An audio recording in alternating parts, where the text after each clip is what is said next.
इस वीडियो में हम करेंगे एनसीईआरटी क्लास 10 मैथमेटिक्स का अरिथमेटिक प्रोग्रेशन जो कि चैप्टर 5 है, उसका 5 एक्सरसाइज 5.2 का 8 नंबर क्वेश्चन क्या बोला है। An A P consist of 50 terms of which third term is 12 and the last term is 106। Find the 29th term. तो यहाँ पर गिवन दिया हमें फिफ्थ, टोटल हमारा 52 टर्म्स है, जिसमें थर्ड टर्म दे दिया 12 और last term means 50th term दे दिया 106। हमें 29th वाला टर्म निकालना है।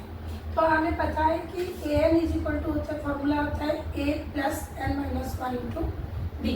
तो कोई भी टर्म निकालने के लिए हमें ए एन और डी का चाहिए, वैल्यूज चाहिए। तो अकॉर्डिंग टू द क्वेश्चन यहाँ पर total N number of terms दे दिया 50 और दिया है कि 12 थर्ड टर्म दे दिया, हमें दे दिया A3 दे दिया 12। तो A3 को हम लिख सकते हैं n-1 के हिसाब से A प्लस 2D, 3 - 1D होगा, तो 12 दे दिया है हमें। तो यहाँ पर हम क्या करेंगे, एक रिलेशन निकालेंगे A और D के बीच में। तो A is equal to 12 - 2D, ये हमारा एक रिलेशन बन गया A और D के बीच में। नेक्स्ट हमें दिया है लास्ट टर्म मीन्स यहाँ पर नंबर ऑफ टर्म्स तो 50 दे दिया हमें, मीन्स A 50 दे दिया है 106। तो A 50 को हम लिख सकते हैं A प्लस 49D, क्योंकि 50 - 1 करेंगे तो 49 आ जाएगा। तो ये दे दिया 106। तो यहाँ पर हम क्या करेंगे, यहाँ पर जो रिलेशन निकाले हैं उसी A का वैल्यू को हम सब्स्टिट्यूट कर देंगे। तो A के बदले हम लिखेंगे 12 - 2D plus 49D is equal to 106। तो यहाँ पर लाइक टर्म ऑपरेशन होगा, लाइक टर्म का 49 से 2D माइनस हो गया, ये आ गया 47D और 12 का साइड चेंज कर देंगे 106 - 12, यहाँ पर प्लस में था, साइड चेंज हुआ माइनस हो गया। तो D का वैल्यू आएगा, सबसे पहले हम इसको सब्ट्रैक्ट कर देंगे, ये आ गया 94 या 47 मल्टीप्लाई हुआ था, साइड चेंज हुआ, डिवाइड हो गया, तो 47 2 से आता है। तो D का वैल्यू इधर आ गया 2। तो D का वैल्यू मिलने के बाद हम A निकाल सकते हैं ये रिलेशन से। A is equal to 12 - 2D, तो 12 - 2 इंटू D का वैल्यू 2 आया है, तो 12 - 4 D का वैल्यू आ गया, A का वैल्यू आ गया 8।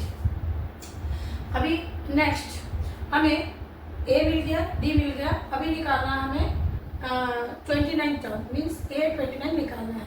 A29 means A plus 28D, क्योंकि n-1 होगा, 29 - 1 आ गया 28। तो A का वैल्यू तो हमें पता है 8, 28 इंटू D का वैल्यू दिया है 2, तो 8 प्लस ये आ गया 56, तो इसका वैल्यू आ जाएगा 56 प्लस 8 64। तो देयरफॉर A29 का वैल्यू आ गया 64। Next question number 9। Question if the third term and the ninth term of an AP are 4 and -8 respectively, which term of this AP is 0। तो सबसे पहले यहाँ पर थर्ड टर्म दे दिया, नाइन्थ टर्म दे दिया, बोला कि कौन सा टर्म हमारा 0 आएगा, मीन्स यहाँ पर an 0 आएगा। तो सबसे पहले an is equal to A plus n-1 into D।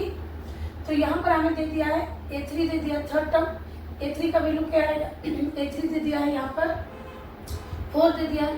तो A3 को हम कैसे लिखेंगे, A प्लस 2D, 3 - 1D, तो ये आ गया 2D इज इक्वल टू 4 दिया है। तो यहाँ पर A is equal to 4 - 2D, 2D का साइड चेंज करते हैं, तो यहाँ पर रिलेशन मिल गया A और D के बीच में। अभी नेक्स्ट हमें दिया 9th टर्म मीन्स A9 दे दिया -8, तो A9 को हम लिखेंगे A plus 8B is equal to -8। 8B इसीलिए लिखे क्योंकि 9 - 1 8 है। तो यहाँ पर हम A का वैल्यू को, यहाँ जो रिलेशन मिला था इसको सब्स्टिट्यूट करेंगे A का वैल्यू को। तो ये A का वैल्यू है 4 - 2D plus 8D is equal to -8। तो यहाँ पर D लाइक टर्म है, तो इनका ऑपरेशन होगा और 4 का हम साइड चेंज कर देंगे, 8D से 2D माइनस हो गया, ये आ गया 16 -8 -4, तो यहाँ पर 6D का वैल्यू आ गया 6d का वैल्यू आ गया -12, दोनों माइनस में है तो दोनों ऐड हो गया, तो d का वैल्यू क्या आएगा -12, 6 मल्टीप्लाई हुआ है, साइड चेंज पर डिवाइड हो गया, 6 1 से 6 -2, तो d का वैल्यू आ गया इधर -2। d का वैल्यू आ गया तो इससे हम a का वैल्यू निकाल सकते हैं, a is equal to 4 - 2d है, तो 4 - 2 इंटू -2d का वैल्यू -2 है, तो 4 ये माइनस माइनस मल्टीप्लाई होकर प्लस आ गया, 2 2 से 4, तो यहाँ पर a का वैल्यू आ गया 8। नेक्स्ट क्वेश्चन में बोला है कि which term of this AP is 0, means a n 0 आएगा, तो हमें इधर निकालना है n का वैल्यू, कौन सा नंबर ऑफ टर्म है ये 0 आएगा, तो a n का मतलब क्या होता है a plus n minus 1 into d is equal to 0, a का वैल्यू हमें मिल गया 8, n का वैल्यू नहीं पता और d का वैल्यू आया है -2 इज इक्वल टू 0, तो 8 का हम साइड चेंज कर देंगे, n माइनस 1 इंटू ये -2 मल्टीप्लाई हुआ है, तो ये 0 8 जाएगा तो 0 -8 ही हो जाएगा। अच्छा n माइनस 1 रह गया और ये -2 मल्टीप्लाई हुआ था, ये -8 आ जाएगा, 0 -8 -8 आ गया, -2 मल्टीप्लाई हुआ था, साइड चेंज करेंगे तो डिवाइड हो जाएगा, तो ये दोनों सिंप्लीफाई हो गए, ये आ गया 4, तो n इज इक्वल टू आ गया 4 + 1 जो कि 5 है, तो n का वैल्यू आ गया 5, which means the fifth term of the AP is, तो यहाँ पर कौन सा टर्म आया fifth term of the AP is 0। अभी करेंगे question number 10। The 17th term of an AP exceeds its 10th term by 7, find the common difference।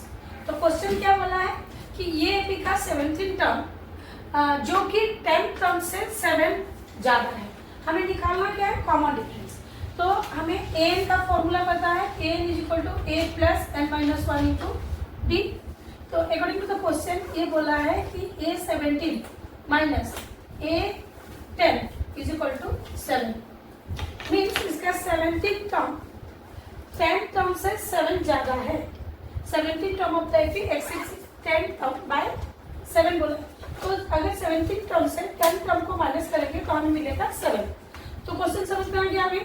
अभी क्या करेंगे, इसका वैल्यू को सब्स्टिट्यूट करेंगे, a17 का हम कैसे लिखेंगे a plus 16d minus 16d क्यों हुआ क्योंकि 17 माइनस 1 हो गया, और a10 को हम लिखेंगे a प्लस 9d, यहाँ पर हम ब्रैकेट डाल देंगे ताकि बीच में माइनस साइन है, तो ये a प्लस 16d, ये माइनस साइन की वजह से ये दोनों का साइन चेंज हो जाएगा, ये माइनस है -9d इज इक्वल टू 7, तो माइनस साइन की वजह से इसका अंदर का साइन चेंज हो गया, ये माइनस हो गया, ये माइनस हो गया, प्लस में से माइनस हो गया, तो प्लस ए माइनस ए कैंसिल आउट हो गया, तो 16d से 9d माइनस हो गया, जो कि 16 माइनस 9 आ गया 7d इज इक्वल टू 7, तो implies d is equal to 7/7, 7 multiply हुआ था, साइड चेंज हुआ, डिवाइड हो गया, तो d का वैल्यू आ गया 1, देयरफॉर क्वेश्चन तो वही मांगा था, द कॉमन डिफरेंस इज